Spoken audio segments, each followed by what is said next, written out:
Bismillahirrahmanirrahim. Wassalatu wassalamu ala rasulillah. Donc, avant de commencer la vidéo, on va faire un rappel sur quelques concepts. On a la méthode MERI, c'est une méthode mondiale qui focalise sur 5 étapes enchaînées pour traiter la partie théorique du projet et enfin déduire le schéma relationnel, c'est-à-dire le modèle logique de données ou également le modèle logique relationnel de données. Donc avant d'implémenter la base de données, on va donner la description, bien le schéma relationnel. On a la base de données gestion de notes qui caractérise par quatre tables, ou bien qui compose de quatre tables. On a la première table groupe, qui est caractérisée par la clé primaire IDG et le nom de champ, nom du groupe. On a la deuxième table, c'est la table stagiaire qui est caractérisée par IDS, c'est une clé primaire. Et les autres champs, nom, prénom, civilité, date de naissance, section, niveau et dièse IDG, c'est une clé étrangère qui vient de la table groupe. On a la table matière qui est caractérisée par IDM, c'est une clé primaire, et les autres champs, c'est-à-dire nom de matière, semestre, note éliminatoire et coefficient. On a la dernière table évaluée, qui caractérise par la première clé étrangère IDS, c'est une clé étrangère qui vient de la table stagiaire, et la deuxième clé étrangère IDM, c'est une clé étrangère qui vient de la table matière. Et on a les autres champs, contrôle 1, examen, type d'évaluation et date d'évaluation.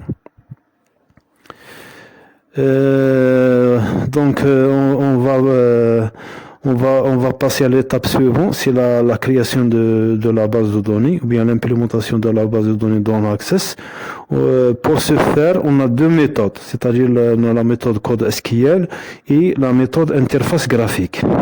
C'est-à-dire on a le choix entre deux méthodes, comme a été signalé précédemment.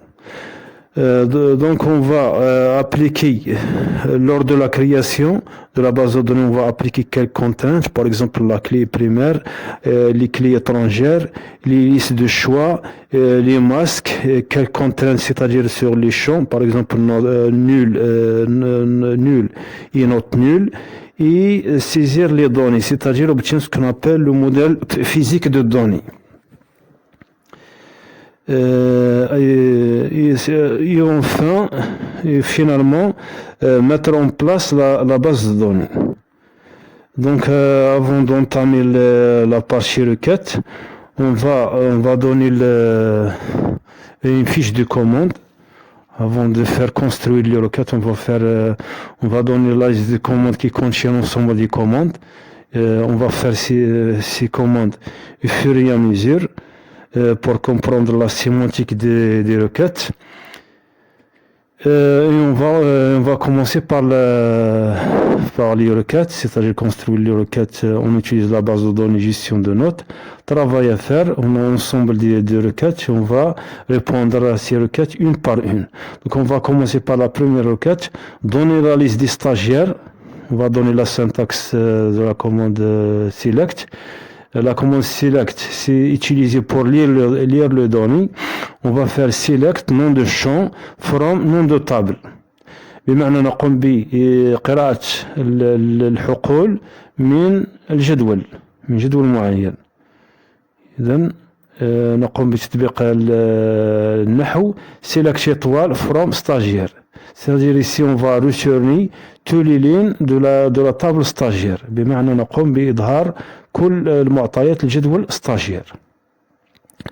La deuxième question, donner les noms des matières avec les coefficients pour chaque matière. C'est-à-dire ici on va utiliser deux champs. نستعمل الحقلين. الحقل الأول بنفس الطريقة السابقة select nom de matière virgule coefficient from la table matière. بمعنى نقوم بإسقاط نصح التعبير الجدول ماتير على حقلين. الحقل الأول أو العمود الأول هو نون دو ماتير والعمود الثاني سي كويفيسيون. Voilà, on a même on a la question 3. Donner le nom de matière avec les coefficients pour chaque matière. C'est la même requête 2. Ici, on va utiliser les alia. بما نستعمل اسم المستعار. مثلا اسم المادة نقوم باستبداله اسم المادة. Nom de matière, on va mettre un alias اسم المادة. بالنسبة للcoefficient, pour le coefficient, on va mettre un alias coefficient de matière. بمعنى هذا الاسم المستعار يستعمل بإظهار نتيجة. معناتها العمود الأول عبارة عن اسم المادة والعمود الثاني كوفيسيون دو ماتير، بينما المحتوى الجدول يبقى كما هو. إذن سوف نرى هذا من خلال التطبيق. La requête 4, la liste des stagiaires triés par nom dans un ordre décroissant. C'est-à-dire, on va faire la syntaxe. Tout d'abord, on va faire la syntaxe.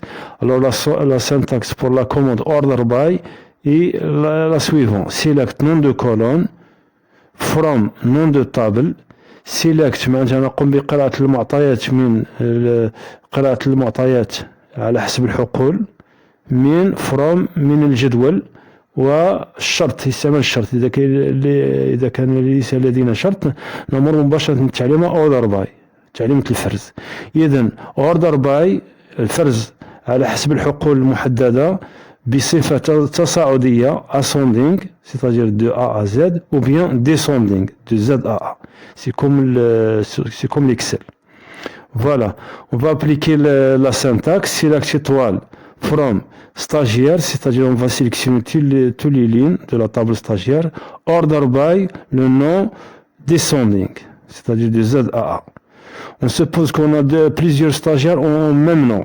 ممكن يكون لدينا مجموعة من متربصين لديهم نفس الاسم. إذا نقوم بتطبيق المستوى الثاني بالنسبة للفرز. نكتب nom, order by nom, virgule, prénom. C'est-à-dire on va appliquer la deuxième niveau de tri. Voilà pour afficher les données. On a la commande, cinquième commande, la liste des stagiaires garçons triés par ordre de décroissance sur la date de naissance. Donc on va faire la syntaxe. La syntaxe select nom de colonne اسمع الحقول from من الجدول where condition voilà نستعمل الشرط c'est-à-dire on va appliquer une condition pour le filtrage des données. Order by le nom de colonne de façon ascendant bien descendant.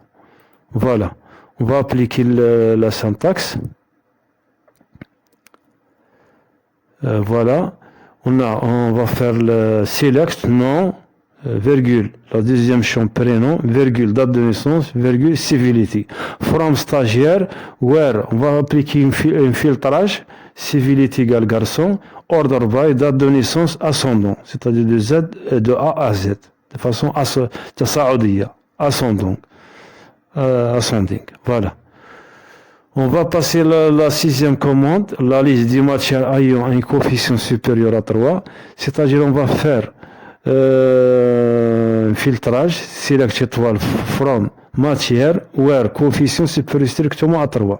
C'est-à-dire on va afficher les matières qui ont un coefficient, c'est-à-dire 4, 5, etc. معدل معامل معناتها أكبر من 3 معناتها 4 5 6 وهكذا. إذن la septième commande, la liste des variations entre 1.1 2020 et 1.3 2020. Comment faire? C'est-à-dire on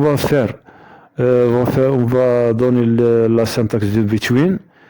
Bon, between, c'est suivant. Select nom de colonne, from nom de table, where nom de colonne, between la première valeur 1, and deuxième valeur. C'est-à-dire on va afficher un intervalle de données. On va appliquer la syntaxe. Donc, select étoile from, évaluer, where, on va appliquer la condition, date de variation, between, première valeur, c'est la première date, et 1-3-2020, deuxième date. C'est-à-dire, on va afficher la liste des évaluations entre les deux dates. Voilà. La huitième question, la liste des évaluations TP, des évaluations TP triées par ordre décroissant. C'est-à-dire, on va procéder de la manière suivante.